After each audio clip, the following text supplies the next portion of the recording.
اسی طرح جان، مال، زندگی، سب کچھ اللہ تبارک و تعالیٰ کی ہی دی ہوئی ہے۔ جب اللہ تبارک و تعالیٰ نے ہی اس پر مصیبت ڈالی ہے تو یہ اس کا حق ہے، وہ مالک اور مختار ہے، وہ جو چاہے کر سکتا ہے۔ ہمیں حکم ہے کہ صبر کریں۔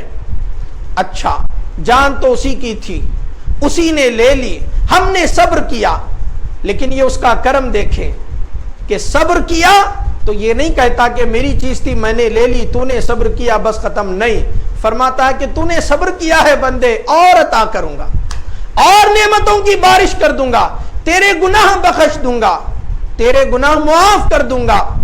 حدیث پاک کا مفہوم ہے بندے مومن کو جب قیامت کے دن مصیبتوں پر صبر کا بدلہ ملتا ہے، تکلیفوں پر جو اس نے صبر کیا تھا دنیا میں، اس کا بدلہ جب اسے ملتا ہے تو وہ بندے مومن کہتا ہے اے کاش میرے جسم کے ریزے ریزے کر دیے جاتے، میرے جسم کے ٹکڑے ٹکڑے کر دیے جاتے تو اور جزا اللہ کی بارگاہ میں حاصل کرتا تھا۔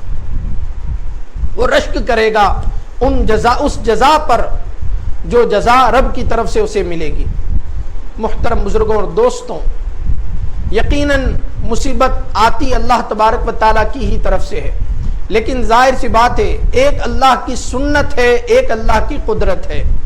اللہ تبارک و تعالیٰ کی سنت یہ ہے کہ وہ آگ کے ذریعے سے جلاتا ہے، وہ پانی کے ذریعے سے پیاس کو بجھاتا ہے، وہ کھانے کے ذریعے سے غذا کو وہ کھانے کے ذریعے سے بھوک کو مٹاتا ہے۔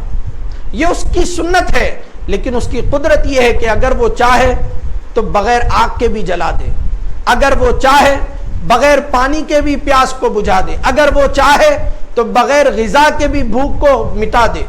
یہ اس کی قدرت ہے، اس کی ایک قدرت ہے، اس کی ایک سنت ہے۔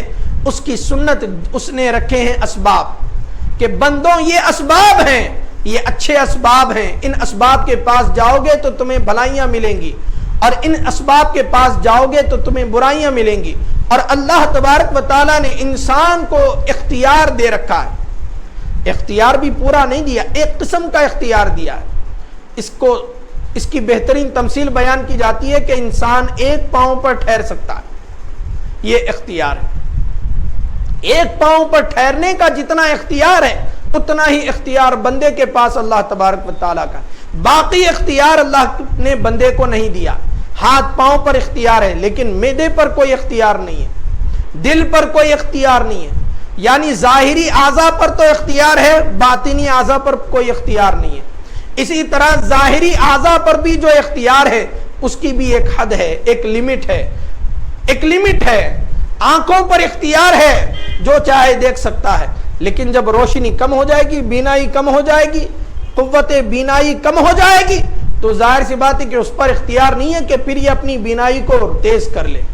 اللہ تبارک و تعالیٰ نے انسان کو یہ اختیار دیا ہے کہ خود سے تو بینائی تیز نہیں کر سکتا، لیکن اپنی عقل کا استعمال کر کے ایک اعلیٰ اینک تیار کیا، اب وہ اینک کے ذریعے سے نہ دکھنے والی چیز کو دیکھ رہا ہے۔ محترم بزرگوں اور دوستوں، اللہ تبارک و تعالیٰ نے انسان کو جو اختیار دیا ہے وہ اختیار کی وجہ سے انسان کے سامنے آپشن ہے کہ وہ چاہے تو اچھائی کو چن لے، چاہے تو برائی کو چن لے۔ برائی کو چنے گا تو برے حالات پیش آئیں گے، برے اثرات اس کے مرتب ہوں گے۔ اچھائی کو اور نیکیوں کو چنے گا تو اچھائیوں کا اس پر اظہار ہوگا۔ لیکن انسان کو یہ عقیدہ رکھنا ضروری ہے کہ مؤثر حقیقی اللہ تبارک و تعالی ہے، مؤثر حقیقی اللہ تبارک۔ چاقو کا کام کاٹنا ہے، لیکن کٹنے کی جو تاثیر ہے وہ اللہ تبارک و تعالی کی طرف سے آئے گی۔ آگ کا کام جلانا ہے، لیکن جلانے کی جو تاثیر ہے وہ اللہ تبارک و تعالی کی طرف سے آئے گی۔ ایک واقعے سے اس کو ہم سمجھ سکتے ہیں۔ حضرت موسیٰ علیہ السلام کلیم اللہ ہیں، پیٹ میں تکلیف تھی، رب کی بارگاہ میں حاضر ہوئے اور اپنی تکلیف کا اظہار کیا۔